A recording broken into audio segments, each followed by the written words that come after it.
Pasar itu, di sini saya menjadi tugas sejarah pendidikan Islam, yang dimana saya mendatangi sebuah tempat yaitu Museum Perkebunan. Nah, mau tahu lebih lanjutnya, mari kita ke dalam. Museum Perkebunan Indonesia berdiri megah di Jalan Brigjen Katamso, nomor 53, Kota Medan, Sumatera Utara. Biaya sebelum memasuki museum ini seharga Rp10.000 saja. Tempat ini bukan sekedar gedung kosong, melainkan pusat ilmu dan wawasan tentang gemerlap dunia perkebunan di Indonesia. Nah, teman-teman, saya sudah sampai di museum. Jadi ini ke dalam museumnya. Jadi mau lebih tahu, yuk dengerin penjelasannya. Nah, teman-teman, ini sejarahnya. Mari kita bahas. Museum ini merupakan museum perkebunan pertama yang ada di Indonesia. Tak heran, museum ini juga menjadi daya tarik bagi wisatawan yang berkunjung di Kota Medan. Museum ini dibangun di sebuah bangunan yang menggunakan struktur peninggalan sejarah yang bernama Gedung Aples, organisasi gabungan beberapa bangsa Eropa di Indonesia yang mengurasi perkebunan Sumatera Timur yang berdiri sejak 1911. Terdapat pula produk tanaman industri tahunan lain yang ditanam dengan skala kecil berupa ada lada, pala, kayu manis, cengkeh, dan vanili. Di perkebunan Indonesia ini telah banyak menghasilkan, yaitu misalnya ada kelapa sawit, kopi, kakao, teh, tembakau, tebu. Masing-masing komedi tersebut dibuatkan ruangan khusus, sehingga pengunjung bisa puas mendapatkan informasinya. Pengunjung akan disajikan beragam informasi tentang komedi itu, hingga pengetahuan soal lokasi perkebunan dan macam-macam hasil olahannya. Bahkan, pihak pengelola akan membuat suatu paket tur untuk mengajak pengunjung memilih tembakau, melihat kebun teh, menyadap karet, dan melihat pengelolaan kelapa sawit secara langsung di perkebunan. Museum ini menampilkan rentetan informasi mengenai perkebunan masa lampau, lengkap dengan koleksi berharga dan hasil kebun dan kisah-kisah bersejarahnya. Di setiap ruangan ada pelajaran menarik mengenai perjalanan dan perkembangan perkebunan di Indonesia. Tak ketinggalan mengenai pusat penelitian perkebunan yang mewarnai inovasi pertanian. Tidak hanya di dalam ruangan saja, namun di halaman depan terdapat pesawat terbang Piper Pioneer yang menarik perhatian terlihat. Pesawat ini adalah saksi bisu sejarah, diproduksi pada tahun 1958 oleh PT PN2 dan bertugas menyemprot hama tanaman tembakau selama hampir setengah abad. Ada juga lokomotif uap yang dulu digunakan untuk mengangkut tembakau.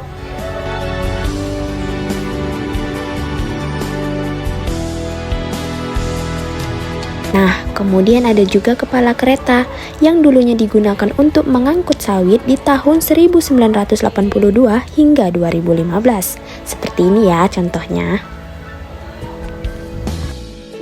Sebuah kesempatan berharga untuk menjelajahi sejarah gemilang perkebunan Indonesia dan mendalami kekayaan alamnya. Nah, tak perlu jauh-jauh ya ke Jawa untuk mengenali kehebatan perkebunan Indonesia. Cukup simbangi Museum Perkebunan Indonesia di Medan dan dileburkan diri dalam gemerlap warisan pertanian bangsa.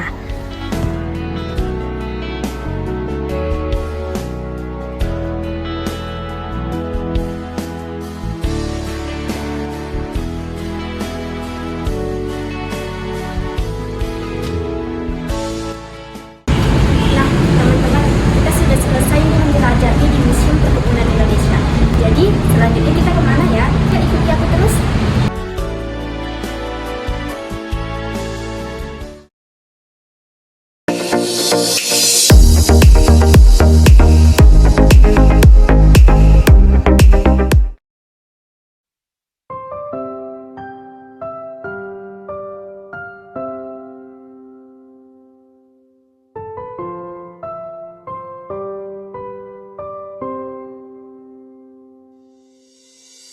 Nah, selanjutnya kita berada di Museum Sejarah Al-Quran. Nah, penasaran seperti apa itu Museum Sejarah Al-Quran?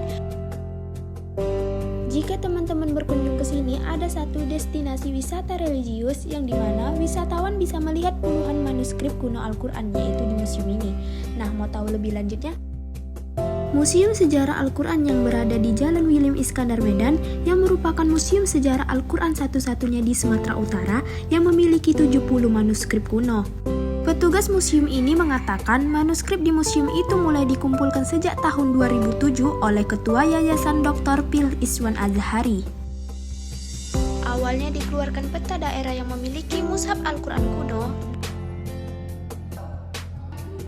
Jadi, ketua yayasan di sini yang juga pecinta sejarah merasa bahwa Sumatera Utara juga memiliki sejarah peradaban Islam yang sehingga beliau terpacu untuk memulai mengumpulkan mushaf-mushaf Al-Quran di Sumatera Utara.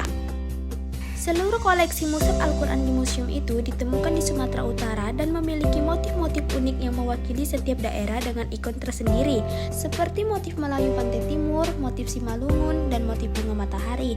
Selain itu, ada juga motif di luar Sumut yang dipajang di museum ini, motif Jawa, motif Melayu Aceh. Kedua motif ini ikut dipajang di museum ini karena keduanya ditemukan di Sumatera Utara dan telah menjadi bagian sejarah Al-Quran Sumatera Utara. Salah satu daya tarik dari Museum Sejarah Al-Quran ini yaitu terdapat mushaf tertua yang tertulis pada tahun 1070 Hijriah sampai 174 Hijriah. Terdapat juga kelafan berisi catatan penulis mushaf yang menjelaskan waktu serta kisah mengharukan ketika penulis menulis mushaf di waktu siang dan malam tanpa lelah, sehingga berhasil menulis mushaf secara utuh. Tidak itu saja, tetapi ada juga alat-alat medis. Nisan tipologi Aceh Darussalam diproduksi pada dekade abad 18-19, yang dimana ada juga Al-Quran 30 juz yang diselembarkan koran cetakan.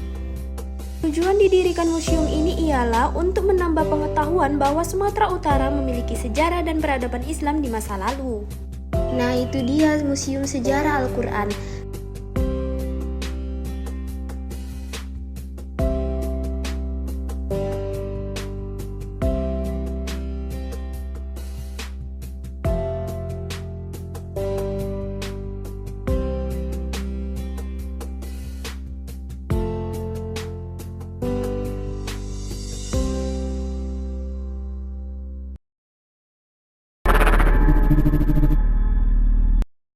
Sedikit menambahkan teman-teman, sejarah makam Datuk Keramat Maling Putih di Desa Kota Parit, Kecamatan Simpang Kanan, Kabupaten Rokan Hilir, Provinsi Riau. Di daerah ini terdapat sebuah makam keramat yang memiliki mitos dan fakta yang mencengangkan dan jarang diketahui oleh masyarakat.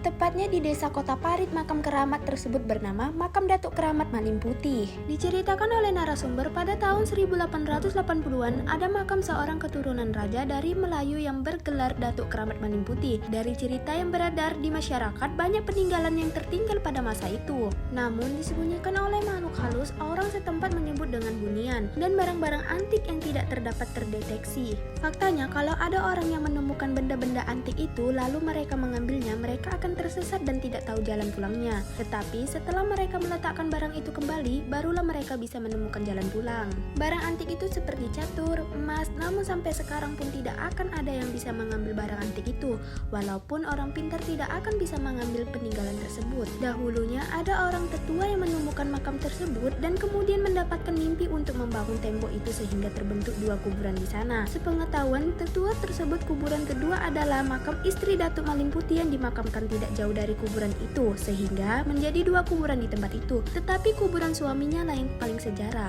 Orang yang pertama kali menemukan makam tersebut adalah Bapak Mahlin Nasution melalui sebuah mimpi yang ia alami. Langsung beliau mencari tahu asal-usul kebenaran makam itu, baik itu dari keturunan atau silsilah, dan ternyata memang ada makam itu di Desa Kota Parit.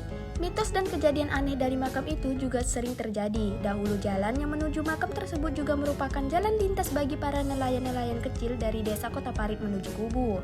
Banyak kejadian unik seperti dijumpain ular besar, namun anehnya apabila masuk ke dalam kelambuk makam itu, ular itu tidak akan mengganggu. Selain ular, ada juga harimau. Sehingga masyarakat di Kota Parit percaya saat melewati jalan makam tersebut dilarang melakukan hal-hal yang bertentangan, diantaranya memiliki niat yang tidak baik, berbicara bahasa kotor, sehingga tidak terjadi hal-hal yang tidak diinginkan. Pada dasarnya masyarakat percaya bahwa makam tersebut suci dan tidak boleh ada hal-hal yang mengganggu di sekitar makam tersebut. Nah, itu dia sejarah makam Datuk Keramat Maling Putih di Desa Kota Parit, Kecamatan Simpang Kanan. Saya sendiri tidak bisa ke tempat ini karena cuaca tidak selalu mendukung dan mengakibatkan banjir.